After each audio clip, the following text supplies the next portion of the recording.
चारों तरफ खड़ी सुरक्षा थी। अमेरिका के राष्ट्रपति का काफिला कुछ ही मिनटों में वहां पहुंचने वाला था। हर बिल्डिंग, हर छत और हर खिड़की पर निगरानी रखी जा रही थी। भीड़ के बीच खड़ा बॉब ली स्वैगर बार बार अपनी नजरें अलग अलग दिशाओं में दौड़ा रहा था। कुछ ही देर पहले उसे एहसास हुआ था कि जिस स्नाइपर को पकड़ने के लिए उसे बुलाया गया है, उसकी असली पोजीशन वो नहीं है जो उसे बताई गई थी। बॉब तुरंत अपनी जगह छोड़कर दूसरी तरफ दौड़ पड़ता है और लगातार जैक पेन को अपनी नई गणना बताता रहता है। जब वो उस जगह पहुंचता है तो वहाँ सिर्फ एक स्नाइपर राइफल पड़ी होती है। जिस आदमी को वो ढूंढ रहा था वो पहले ही वहाँ से निकल चुका था। उसी समय पूरे इलाके में अफरा तफरी मच जाती है। लोग इधर उधर भागने लगते हैं। बॉब सामने लगी बड़ी स्क्रीन की तरफ देखता है और उसकी सांसें जैसे थम जाती हैं। जिस शख्स की सुरक्षा के लिए उसे यहाँ बुलाया गया था उस पर हमला हो चुका था। बॉब अभी कुछ समझ ही नहीं पाता कि तभी एक पुलिस अधिकारी उस पर बंदूक तान देता है। लेकिन एक रिटायर्ड मरीन स्नाइपर इस साजिश में फंसा कैसे? अब कहानी को थोड़ा पीछे ले चलते हैं। घने जंगल के बीच बॉब ली स्वैगर अपने शिकार का पीछा कर रहा होता है। तभी उसकी नजर एक भेड़िए पर पड़ती है जो शिकारी के लगाए फंदे में बुरी तरह फंसा हुआ था। बॉब समझ जाता है कि ये संरक्षित जानवर है,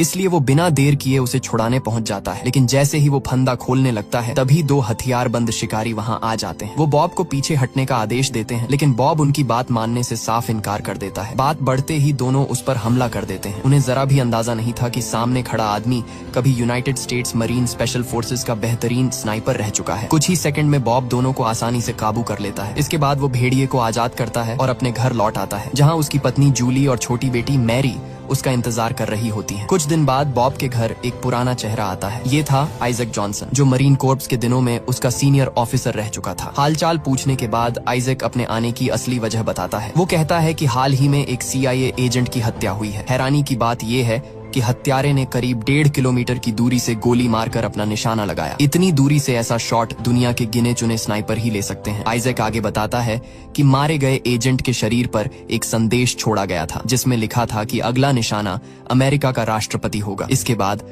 आइजक दो नाम लेता है, पहला बॉब ली स्वैगर और दूसरा सोलोटॉव। ये नाम सुनते ही बॉब के चेहरे के भाव बदल जाते हैं। उसे वो मिशन याद आ जाता है जब वो अपने साथी डॉनी फेन के साथ सोलोटॉव को पकड़ने गया था। लेकिन एक छोटी सी गलती की वजह से उनकी लोकेशन उजागर हो गई। सोलोटॉव ने फायरिंग शुरू कर दी जिसमें डॉनी की मौत हो गई और बॉब गंभीर रूप से घायल हो गया। उसी घटना के बाद बॉब ने मरीन कोर्स छोड़ दी थी और आज भी खुद को डॉनी की मौत का जिम्मेदार मानता था। आइजक बॉब से कहता है कि अगर सोलोटॉव सच में वापस आ गया है तो उसे रोकने वाला शायद वही अकेला इंसान है। थोड़ी देर सोचने के बाद बॉब इस मिशन में मदद करने के लिए तैयार हो जाता है। उधर FBI एजेंट मेम्फिस भी अपने एक अलग केस की जांच में लगी होती है। वो एक रूसी मुखबिर से मिलने पहुंचती है जो उसे अहम जानकारी देने वाला था। लेकिन बातचीत शुरू होने से पहले ही होमलैंड सिक्योरिटी की टीम वहां पहुंचकर उस मुखबिर को हिरासत में ले लेती है। जाते जाते मुखबिर चुपके से मेम्फिस को एक रहस्यमयी कोड थमा देता है। मेम्फिस उसे संभाल तो लेती है लेकिन उसका मतलब समझ नहीं पाती। अगले दिन आइजक बॉब की मुलाकात अपने साथी जैक पेन से करवाता है। इसके बाद वो बॉब को राष्ट्रपति के कार्यक्रम की जानकारी,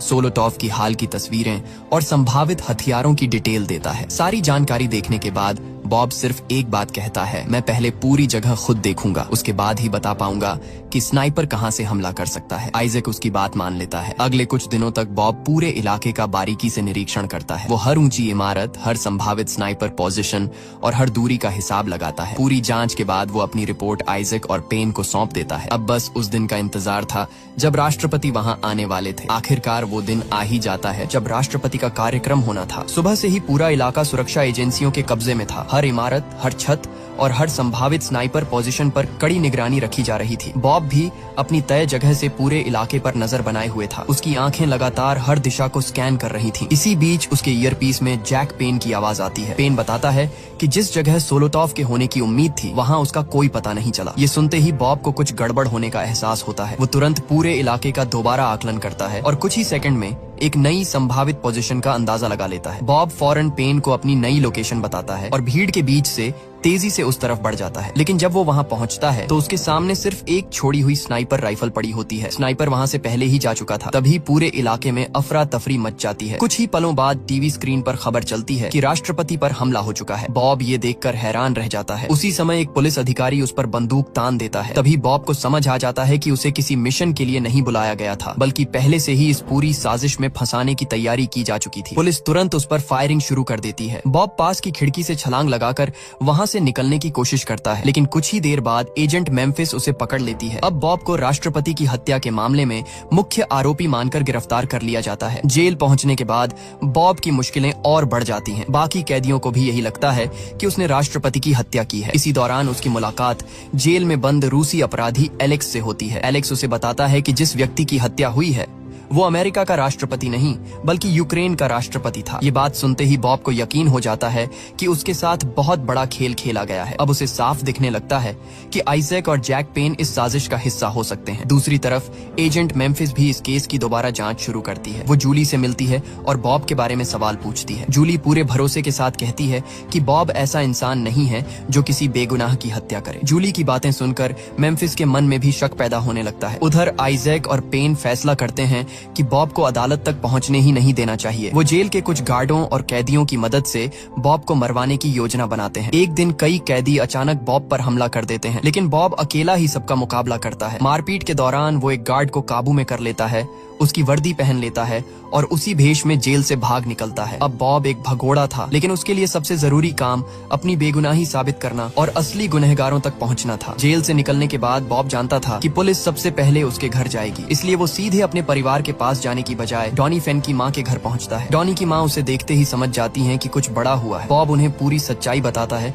कि उसे झूठे केस में फंसाया गया है। वो बिना कोई सवाल किए उसकी मदद करने के लिए तैयार हो जाती है। उधर आइजैक को भी अंदाजा हो जाता है कि बॉब शायद वहीं गया होगा, लेकिन जब तक वो अपनी टीम के साथ वहां पहुंचता, बॉब डॉनी की मोटरसाइकिल लेकर वहां से निकल चुका होता है। रात होने पर बॉब छिपकर अपने घर के आसपास पहुंचता है। दूर से वो जूली और मेरी को सुरक्षित देखकर राहत की सांस लेता है। फिर वो जूली को फोन करता है और सिर्फ इतना कहता है कि वो जिंदा है और असली गुनहगारों को बेनकाब किए बिना नहीं रुकेगा। लेकिन बॉब ज्यादा देर बात नहीं करता, क्योंकि उसे पता था कि जूली का फोन निगरानी में हो सकता है। इधर आइजैक और पेन भी यही सोच रहे थे कि बॉब देर सबेर अपने परिवार से संपर्क जरूर करेगा, इसलिए उन्होंने जूली और मेरी पर नजर रखनी शुरू कर दी। कुछ दिन बाद जूली खरीदारी करने सुपरमार्केट जाती है। उसी दौरान बॉब उसे दोबारा फोन करता है। फोन एक्टिव होते ही एजेंसियां जूली की लोकेशन ट्रैक करने लगती है। एजेंट मेम्फिस भी टीम के साथ वहीं मौजूद होती है। बात करते करते एक आदमी जानबूझकर जूली से टकरा जाता है और उसकी कॉफी कपड़ों पर गिर जाती है। जूली कपड़े साफ करने के लिए वॉशरूम में चली जाती है। वहाँ पहले से बॉब उसका इंतजार कर रहा होता है। बॉब जल्दी जल्दी जूली को बताता है कि कुछ भ्रष्ट अधिकारी उसे मारना चाहते हैं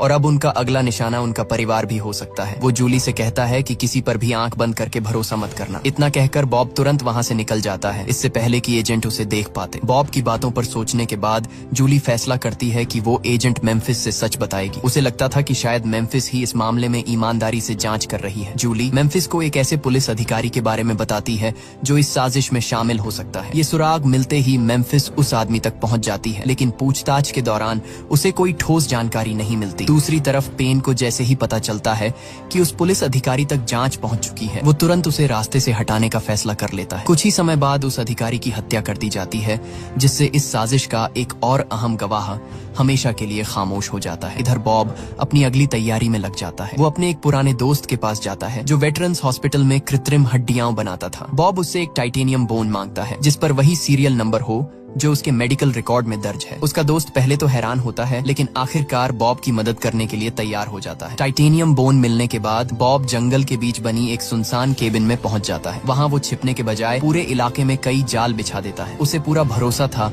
कि आइजैक और उसकी टीम जल्द ही उसका पीछा करते हुए वहां पहुंच जाएगी। जैसा बॉब ने सोचा था वैसा ही हुआ। कुछ ही समय बाद आइजैक को उसकी लोकेशन मिल जाती है। वो अपनी टीम के साथ उस जंगल की तरफ निकल पड़ता है। इस ऑपरेशन में एजेंट मेम्फिस भी उनके साथ होती है। टीम जब केबिन तक पहुंचती है तो अंदर सन्नाटा पसरा होता है। देखने में ऐसा लगता है जैसे वहां कोई मौजूद ही नहीं है, लेकिन असल में बॉब दूर पहाड़ी पर छिपा बैठा सब पर नजर रख रहा था। जैसे ही टीम आगे बढ़ती है, बॉब हमला शुरू कर देता है। उसके पहले से लगाए हुए जाल एक एक करके काम करने लगते हैं। कुछ लोग उन्हीं में फंस जाते हैं, जबकि बॉब दूर से फायरिंग करके बाकी टीम को रोकने की कोशिश करता है। आइजैक भी जवाबी फायरिंग शुरू कर देता है। दोनों तरफ से कुछ देर तक जबरदस्त मुकाबला चलता है। आखिरकार आइजैक को बॉब की लोकेशन दिखाई दे जाती है और वो गोली चला देता है। गोली लगते ही बॉब नीचे गिर जाता है। जब टीम वहां पहुंचती है तो उन्हें एक लाश मिलती है। पहचान के लिए उसकी जांच की जाती है और उसके शरीर में लगी टाइटेनियम बोन दिखाई देती है। उस पर लिखा सीरियल नंबर भी बॉब के रिकॉर्ड से मेल खाता था। इसे देखकर आइजैक और बाकी लोग मान लेते हैं कि बॉब मर चुका है। उधर जूली भी यही खबर सुनती है और उसे यकीन हो जाता है कि उसने अपने पति को हमेशा के लिए खो दिया है। लेकिन कुछ देर बाद एक ऐसा मोड़ आता है जिसकी किसी ने उम्मीद नहीं की थी। जब एजेंट मेम्फिस केबिन की तलाशी ले रही होती है तभी उसका फोन बजता है। दूसरी तरफ बॉब था। मेम्फिस हैरान रह जाती है। बॉब उसे बताता है कि उसने अपनी मौत का नाटक किया है। उसका कहना था कि जब तक सबको लगेगा कि वो मर चुका है तब तक वो बिना किसी की नजर में आए असली गुनहगारों तक पहुंच सकता है। मेम्फिस अब पूरी तरह समझ चुकी थी कि बॉब भाग नहीं रहा बल्कि सच्चाई तक पहुंचने की कोशिश कर रहा है। कुछ दिन बाद जैक पेन मेम्फिस से मिलने उसके ऑफिस पहुंचता है। वो उसे बताता है कि जिस रूसी मुखबिर की वो तलाश कर रही थी उसकी मौत हो चुकी है। असलियत ये थी कि उस मुखबिर की हत्या खुद पेन ने करवाई थी ताकि इस साजिश से जुड़ा एक और सबूत हमेशा के लिए खत्म हो जाए। ये खबर सुनने के बाद मेम्फिस का शक और गहरा हो जाता है। उधर जूली बॉब का अंतिम संस्कार करती है। डॉनी फेन की माँ भी वहाँ मौजूद होती हैं और उन्हें भी यही लगता है कि बॉब अब इस दुनिया में नहीं रहा। इसी दौरान आइजैक और उसका वरिष्ठ अधिकारी ह्यूग मीचम आपस में बात करते हैं। उन्हें शक था कि डॉनी की माँ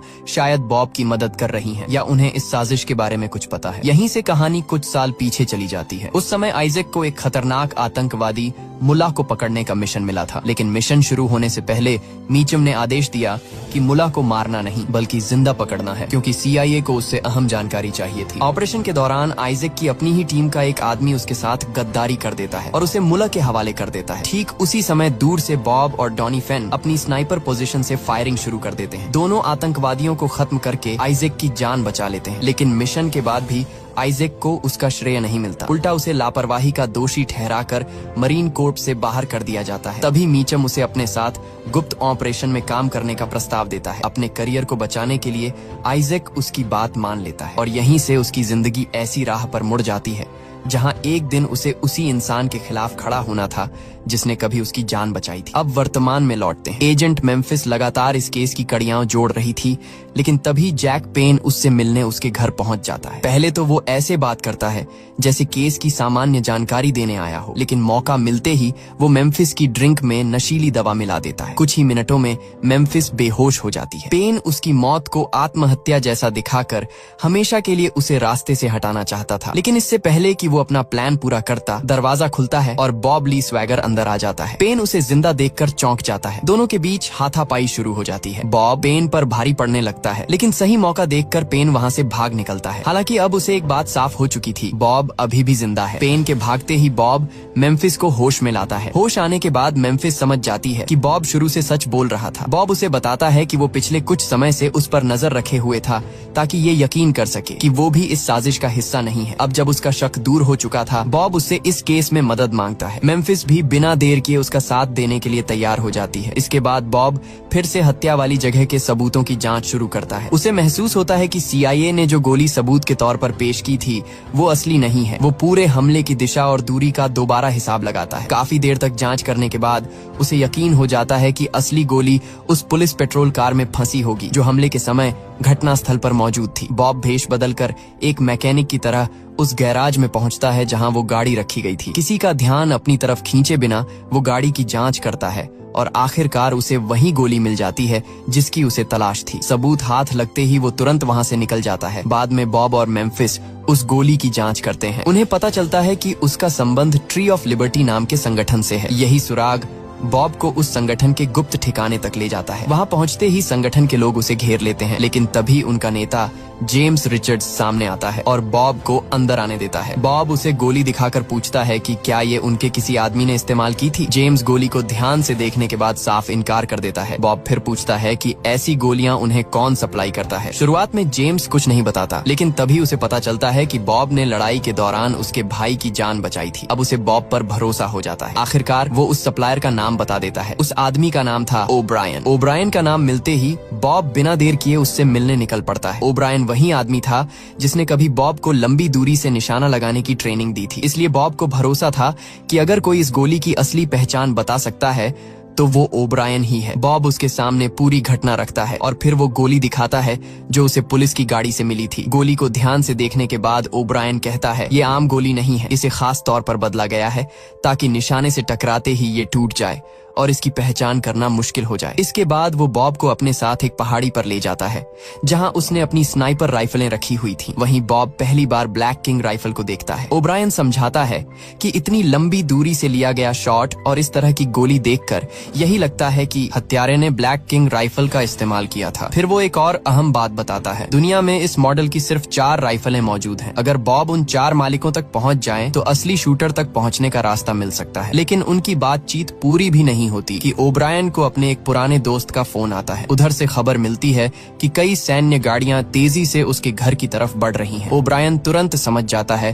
कि दुश्मन उनके ठिकाने तक पहुंच चुका है। वो बॉब से कहता है कि अब बात करने का समय खत्म हो चुका है। दोनों तुरंत अपनी अपनी पोजीशन संभाल लेते हैं। कुछ ही देर बाद हथियारबंद भाड़े के सैनिक वहां पहुंच जाते हैं। जैसे ही वो आगे बढ़ते हैं, ओब्रायन के लगाए हुए जाल एक एक करके काम करने लगते हैं। कई हमलावर उन्हीं में फंस जाते हैं, जबकि बाकी पर बॉब और ओब्रायन दूर से निशाना साधकर फायरिंग करते हैं। कुछ मिनटों की लड़ाई के बाद ज्यादातर हमलावर मारे जाते हैं और बाकी अपनी जान बचाकर भाग निकलते हैं। हमला खत्म होने के बाद बॉब वहां से निकलने की तैयारी करता है। तभी ओब्रायन अपनी सबसे कीमती ब्लैक किंग राइफल और गोलियों का एक डिब्बा बॉब को सौंप देता है। वो कहता है, अब इसकी जरूरत मुझे नहीं, तुम्हें है। बॉब अपने पुराने गुरु का धन्यवाद करता है और अगली कड़ी की तलाश में वहां से निकल जाता है। उधर जैक पेन की मुलाकात लॉन स्कॉट, जो एनर डायनामिक्स का CEO था, से होती है। पेन उससे पैसों की मांग करता है। उसका कहना था कि उसके पास एनेक्स बी से जुड़ा ऐसा सबूत है जो यूक्रेन के एक गांव में हुए नरसंहार का सच दुनिया के सामने ला सकता है। अगर ये सबूत बाहर आ गया तो लॉन स्कॉट पर युद्ध अपराधों का केस चल सकता था। लेकिन स्कॉट उसकी बात सुनकर घबराता नहीं। वो साफ कह देता है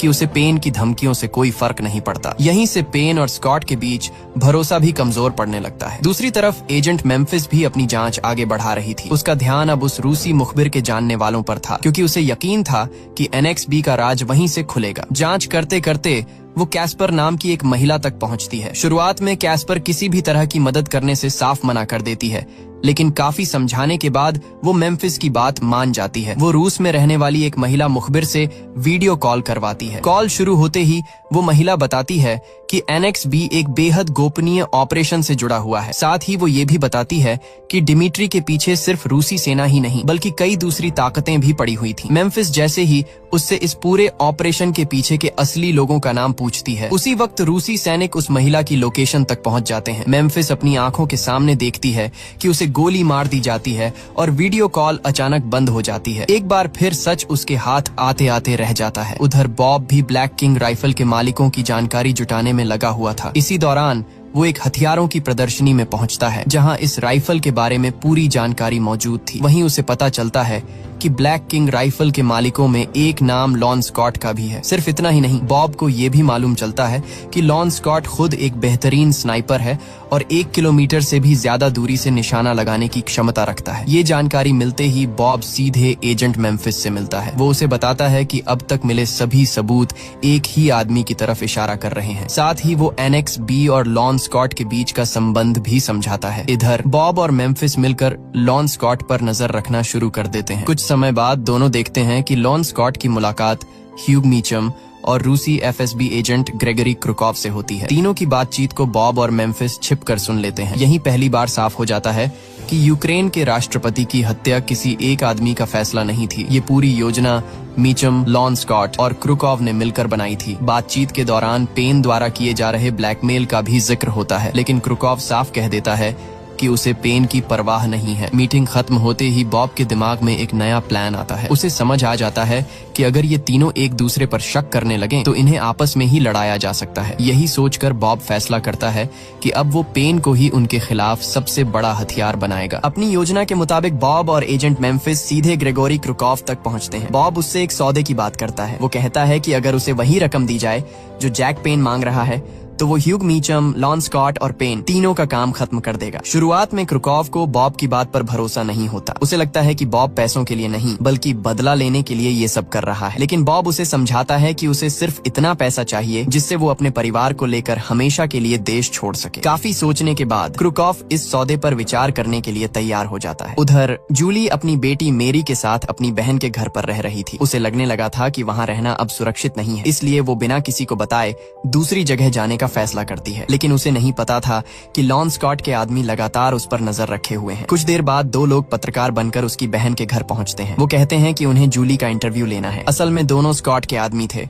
और उनका मकसद जूली और मैरी का अपहरण करना था। जब उन्हें पता चलता है कि जूली वहां से जा चुकी है तो वो चुपके से उसकी बहन के फोन में निगरानी का इंतजाम कर देते हैं ताकि जूली की अगली लोकेशन पता चल सके। इधर बॉब और मेम्फिस अब सीधे लॉन स्कॉट तक पहुंचने का फैसला करते हैं। रात के समय दोनों स्कॉट के घर पहुंचते हैं। मेम्फिस बाहर मौजूद सुरक्षा गार्डों का ध्यान अपनी तरफ खींच लेती है। उसी मौके का फायदा उठाकर बॉब चुपचाप घर के अंदर घुस जाता है। उसका मकसद स्कॉट को मारना नहीं था, वो सिर्फ उसे ये एहसास कराना चाहता था कि अगर बॉब चाहता तो उसे कभी भी खत्म कर सकता था। स्कॉट के सामने पहुंचकर बॉब उसे क्रूकॉफ के साथ हुई अपनी बातचीत की रिकॉर्डिंग सुनाता है। उस रिकॉर्डिंग से ऐसा लगता था जैसे क्रूकॉफ अब स्कॉट पर भरोसा नहीं करता। फिर बॉब जाते जाते स्कॉट से कहता है, जब पेन क्रूकॉफ से मिलने आए तो तुम भी वहां जरूर आना। बॉब जानता था कि स्कॉट अपने घमंड की वजह से इस चुनौती को कभी नजरअंदाज नहीं करेगा और यही उसके पूरे प्लान का सबसे अहम हिस्सा था। आखिरकार वो दिन आ जाता है जब पेन और क्रूकॉफ के बीच सौदा होना था। बॉब पहले से ही एक ऊंची जगह पर अपनी स्नाइपर पोजीशन ले चुका था। दूसरी तरफ एजेंट मेम्फिस भी थोड़ी दूरी पर मौजूद थी ताकि जरूरत पड़ने पर उसकी मदद कर सके। जैसे ही बॉब पूरे इलाके का जायजा लेता है उसकी नजर आइजैक पर पड़ती है। आइजैक चुपके से पेन की गाड़ी के अंदर छिपा बैठा था और सही मौके का इंतजार कर रहा था। बॉब तुरंत समझ जाता है कि हालात उसकी उम्मीद से अलग हैं। वो अपनी पुरानी जगह छोड़कर धीरे धीरे और करीब पहुंचने लगता है। उधर मेम्फिस दुश्मनों का ध्यान भटकाने के लिए फायरिंग शुरू कर देती है। अचानक हुए हमले से वहां मौजूद सभी लोग अपनी अपनी पोजीशन लेने लगते हैं। इसी बीच लॉन स्कॉट भी अपनी स्नाइपर पोजीशन से पूरे इलाके पर नजर रख रहा था, लेकिन जब उसे पता चलता है कि गोली चलाने वाला बॉब नहीं बल्कि मेम्फिस है तो वो बिना जोखिम लिए वहां से हट जाता है। इस अफरा तफरी का फायदा उठाकर पेन वहां से भाग निकलता है। वो सीधे एक पुराने कार रिपेयर शॉप में पहुंचता है जहां उसने पहले से NXB वाली फ्लैश ड्राइव छिपा कर रखी थी, लेकिन पेन को बिल्कुल अंदाजा नहीं था कि बॉब पहले से उसकी गाड़ी की डिक्की में छिपा बैठा है। जैसे ही पेन फ्लैश ड्राइव निकालता है बॉब अचानक उसके सामने आ जाता है। पेन संभल पाता उससे पहले ही बॉब उसे काबू में कर लेता है। उसके पास रखा फिरौती का पैसा और NXB की फ्लैश ड्राइव दोनों बॉब के हाथ लग जाते हैं। इसी दौरान लॉन स्कॉट के लोग जूली और मैरी का अपहरण कर लेते हैं। दोनों को सीधे स्कॉट के ठिकाने पर ले जाया जाता है जहां पहले से आइजैक और पेन भी मौजूद थे। जब बॉब को अपने परिवार के अगवा होने की खबर मिलती है तो वो तुरंत आइजैक से संपर्क करता है। वो साफ कहता है, मेरे परिवार को छोड़ दो, बदले में तुम्हें NXB और सारा पैसा मिल जाएगा। आइजैक ये प्रस्ताव लेकर लॉन स्कॉट और क्रूकॉफ के पास जाता है। दोनों को लगता है कि बॉब अब मजबूर हो चुका है, इसलिए थोड़ी चर्चा के बाद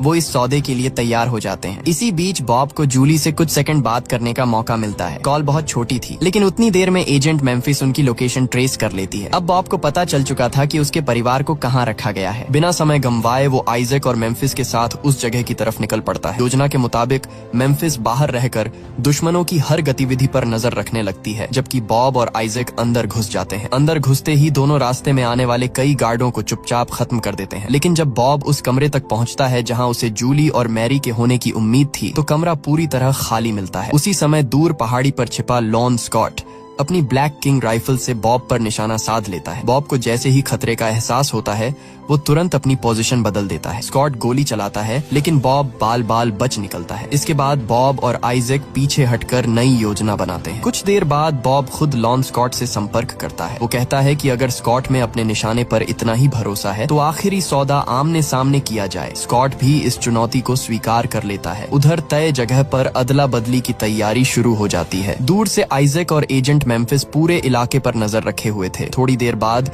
दो गाड़ियां आमने सामने आकर रुकती हैं। एक गाड़ी वापस मुड़ जाती है जबकि दूसरी धीरे धीरे बॉब की तरफ बढ़ती है। गाड़ी रुकते ही बॉब देखता है कि अंदर पेन बैठा है। उसने बंदूक जूली के सिर पर तान रखी थी, लेकिन मैरी वहां दिखाई नहीं देती। उसी दौरान दूर बैठा लॉन स्कॉट बॉब पर फायर करता है। पहली गोली अपना निशाना नहीं लगा पाती। स्कॉट दूसरी बार भी ट्रिगर दबाता है, लेकिन इस बार भी बॉब बच निकलता है। उसे बिल्कुल अंदाजा नहीं था कि बॉब पहले ही उसके घर में घुसकर उसकी ब्लैक किंग राइफल की गोलियां बदल चुका था। स्कॉट जैसे ही तीसरी बार गोली चलाता है राइफल के अंदर ही जोरदार विस्फोट हो जाता है। राइफल पूरी तरह फट जाती है और स्कॉट गंभीर रूप से घायल हो जाता है। कुछ ही पलों में उसकी मौत हो जाती है। स्कॉट के मरते ही हालात पूरी तरह बदल जाते हैं। इसी बीच आइजैक गोली चलाकर पेन के हाथ को घायल कर देता है। मौका मिलते ही बॉब दौड़कर जूली को छुड़ा लेता है। जूली तुरंत पेन से मेरी के बारे में पूछती है, लेकिन पेन कुछ भी बताने से इनकार कर देता है। गुस्से और डर में जूली वहीं पेन को गोली मार देती है। उधर एजेंट मेम्फिस दूसरी गाड़ी का पीछा कर रही थी। कुछ देर बाद वो बॉब को फोन करके बताती है कि ग्रेगोरी क्रुकोव के आदमी मेरी को लेकर सीधे रशियन एम्बेसी चले गए हैं। ये सुनते ही बॉब समझ जाता है कि असली लड़ाई अभी खत्म नहीं हुई। मेरी को रशियन एम्बेसी ले जाए जाने की खबर मिलते ही बॉब जूली को सुरक्षित जगह रुकने के लिए कहता है। वहीं आइजैक और एजेंट मेम्फिस उसके साथ अगला कदम तय करने लगते हैं। मेम्फिस पता लगाती है कि कुछ ही देर में रशियन एम्बेसडर एक आधिकारिक मीटिंग में शामिल होने वाला है। इसी मौके का फायदा उठाने का फैसला किया जाता है। जूली सीधे एम्बेसडर से मिलती है और उसे बताती है कि उसकी बेटी को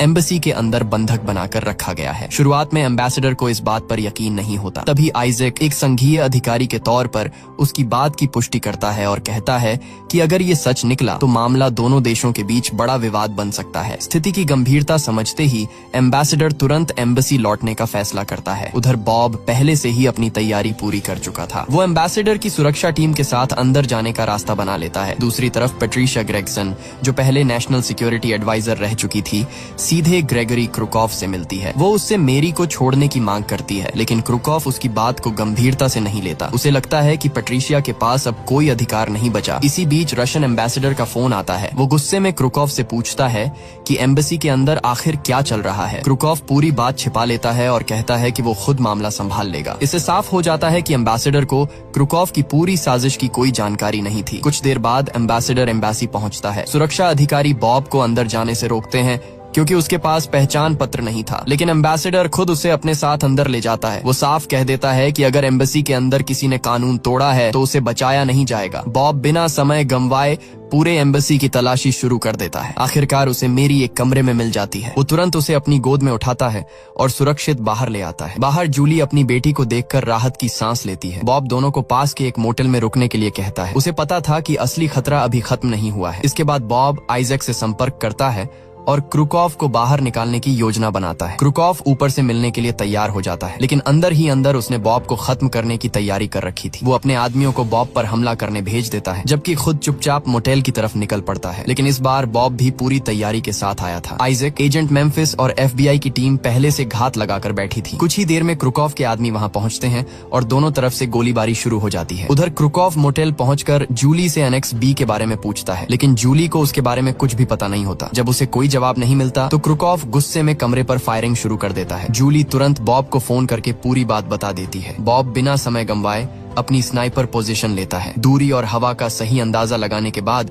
वो ट्रिगर दबाता है। गोली सीधे क्रुकोव को लगती है। वो वहीं ढेर हो जाता है और उसके साथ ही इस पूरी साजिश का आखिरी बड़ा खिलाड़ी भी खत्म हो जाता है। अब मेरी सुरक्षित थी, जूली सुरक्षित थी, लेकिन बॉब की लड़ाई अभी पूरी तरह खत्म नहीं हुई थी। ग्रेगरी क्रुकोव की मौत के बाद पुलिस तुरंत पूरे इलाके को अपने कब्जे में ले लेती है, लेकिन बॉब की मुश्किलें अभी खत्म नहीं हुई थी। यूक्रेन के राष्ट्रपति की हत्या के मामले में वो अब भी आधिकारिक तौर पर मुख्य आरोपी था। इसी वजह से पुलिस उसे वहीं से गिरफ्तार कर लेती है। कुछ समय बाद बॉब, उसका वकील और एजेंट मेम्फिस की मुलाकात पैट्रिशिया ग्रेगसन से होती है। पैट्रिशिया साफ कहती है कि अगर बॉब उनके हवाले एनेक्स B कर दे तो वो उसकी बेगुनाही साबित कर सकती है और उसे पूरी तरह आजाद करवा देगी। बॉब उसकी बात ध्यान से सुनता है, फिर शांत आवाज में जवाब देता है, अगर एनेक्स B चाहिए तो उसे रशियन एम्बेसी से जाकर ले आइए, मैंने उसे वहीं छोड़ दिया है। बॉब ये सबूत अपने पास रखकर किसी नई डील का हिस्सा नहीं बनना चाहता था। वो चाहता था कि सच सामने आए, चाहे उसके बाद जो भी हो। कुछ समय बाद जांच पूरी होती है। आखिरकार ये साबित हो जाता है